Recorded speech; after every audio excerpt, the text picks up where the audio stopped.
There's been many changes over the years in the waterborne coatings field. In the last 20, 30 years, the continual need to improve performance to get to a more environmentally friendly type of a system for rail applications has changed the types of resins that are used and the way that they're formulated.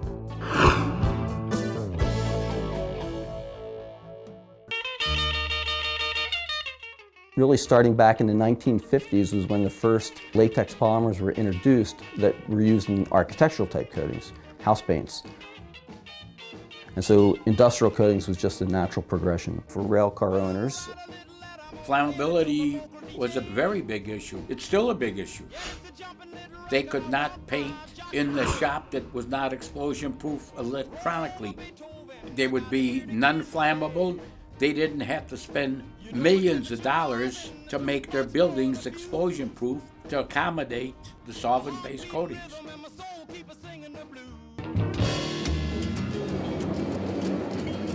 I just want to say one word to you. Yes, sir. Are you listening? Yes, I am.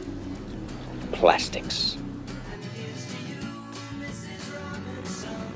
They really started in the mid to late 1960s where they were primer top coat systems. The performance was okay, but not up to the standards of today.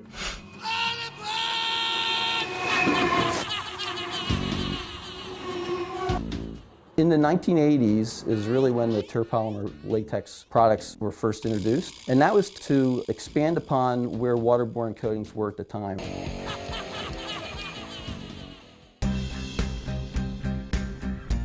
In the 80s, the perception of water-based coatings were that they were harder to work with. Drying times, the ease of use of the coatings, those were things that were presented as barriers that you could not get past. Some of the misconceptions with waterborne coatings, people say, oh, water over metal, hey, you get rust, right? That's never going to work. Issues were things like melting points and also the adhesion.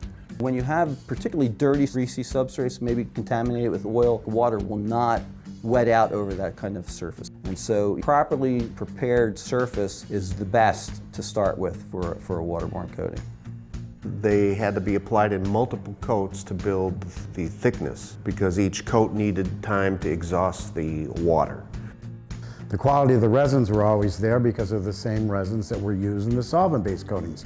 However, their carrier was water and not solvent, so they had different application properties. And those application properties caused problems in the shops, and that's what we had to work out over the years.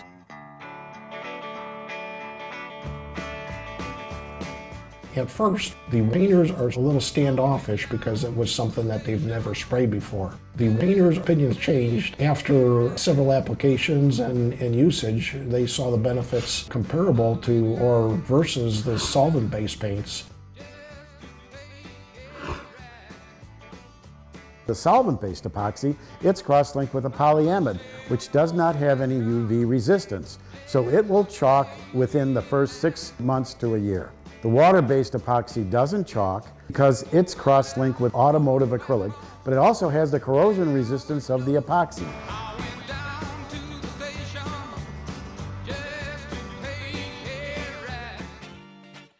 And so why do you need that? You need that for things like increased solvent resistance. And so, when they get used over tank cars for rail applications, you want a little better chemical and solvent resistance in case there's any spillage onto the paint surface.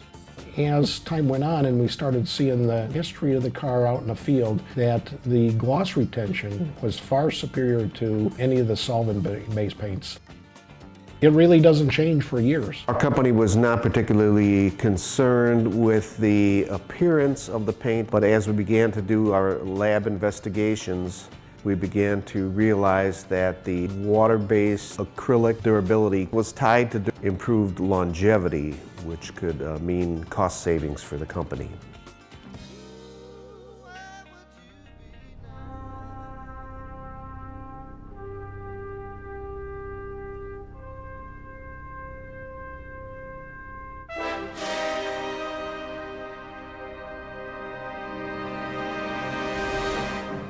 I don't know if they were using the terms green and stuff like that at the time, but everybody knew that emissions are not that great. Many of the manufacturing plants, they're regulated by a limit of how much VOC can go up their stack, sometimes by day, by week, by year. So the water-based coatings lend themselves well to that type environment. Customers want to be associated with that kind of situation. In the early 90s, I was given the assignment to convert our painting operations to water-based. There was no commercially available product at the time that seemed to meet our needs.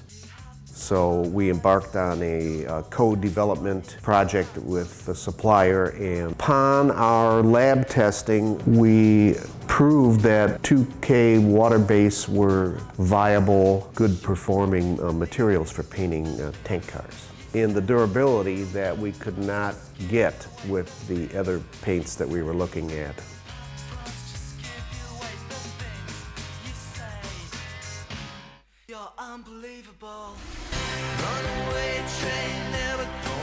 We introduced water-based coatings in the rail market at the facility I worked at in late '93, early '94. I found that the sprayers adapted very quickly. There were some tanks painted with that 2-pack acrylic epoxy system, and comparing it on the same tanks and tanks next to each other with solvent-borne epoxies. The acrylic epoxy system had much better durability, and that really translated to better corrosion resistance because that epoxy system was breaking down. It eventually corroded before the acrylic epoxy system started to fail. There wasn't the solvent smell that you had with other paints. We reduced our hazardous waste consumption almost $150,000 a year. EPA loved us. Over the course of a 7 or 8 year period, all our painting activity was 2K water-based acrylic, which culminated in 40,000 plus cars being painted. Basically, our experience was that the 2K water-based acrylic epoxy was a very functional drop-in replacement for alkyd paint for the exteriors of rail cars. With the DTM water-based coatings, we've seen cars in service that the customers can view that have been there for 20 plus years in what's deemed to be a critical service, like an auto rack. So there's a gigantic savings there. As time went on, gloss retention and VOC emissions became less important, and cost became a more important driving factor in our company's paint selection. The chalking and that aesthetic piece is not always that important to a car owner when the car's out there riding on the rails. Okay, right now we are in a paint shop in Ostróda in Poland. GATX Ostróda has been using water-based coatings for their production. Here you can see they are coating freight wagon. While a few companies in the US, like GATX and Union Tank Car, decided to use water-based coatings on a limited basis, concentrating on the use of high solids 2K solvent products, many companies such as Trinity and Greenbrier in the US and Mexico, and National Steel in Canada, plus several European customers presented in this film, embraced water-based coatings. Over the years, they expanded their use and realized the added benefits of improved durability coupled with low emissions. Europe has concern with environmental emissions, and that was the driver to come to legal requirements in the 90s to restrict the emission of solvents to the air. One of our biggest clients' main criteria was for the gloss retention of the wagons, and they were apprehensive, but after they'd seen the results of using this water-based paint, all of those apprehensions disappeared. Especially in the chemical industry, they need to be resistant against some chemicals. A drop of chemicals can touch the surface, and even that the paint must withstand. We are producing wagons the whole period of year. The wagons are running in whole Europe, maybe in the south of Europe where it's not so cold, but it's running also in north of Germany and different temperature. We are talking about -20 plus 50.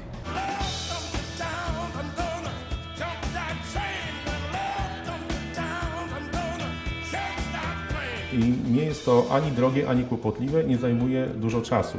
Także to jest bardzo ważne z punktu widzenia kosztu samego procesu odnawiania powłoki malarskiej.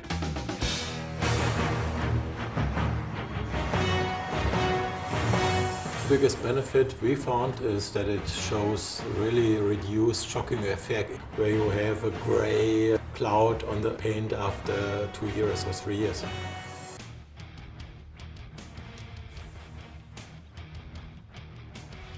My wwozimy w naszych wagonach materiały dosyć agresywne, a szczególnie agresywne po zetknięciu z wodą. Dla nas najważniejszą cechą tych farb jest ich trwałość.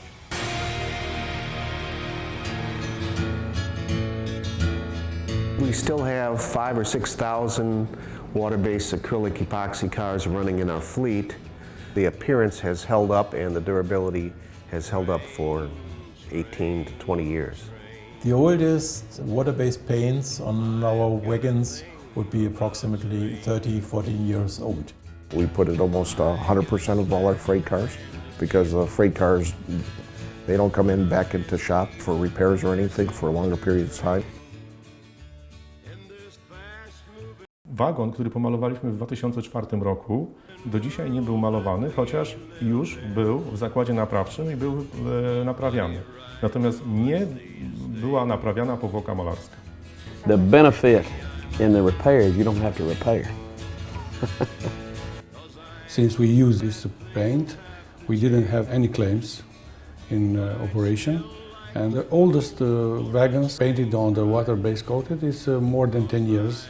It's state of the art to paint water-based paints, and it's not longer a question. We paint water-based, that's it. Looking back to the history of water-based coatings and from the data presented in this film, the durability is indeed what it was in the solvent systems, and in many cases better. I've got a thing about trains.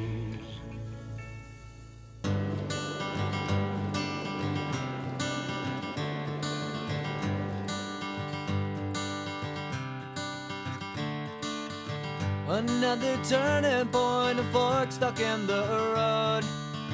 Time grabs you by the wrist, directs you where to go. So make the best of this test and don't ask why. It's not a question but a lesson learned in time. It's something unpredictable, but in the end is right. I hope you had the time of your life.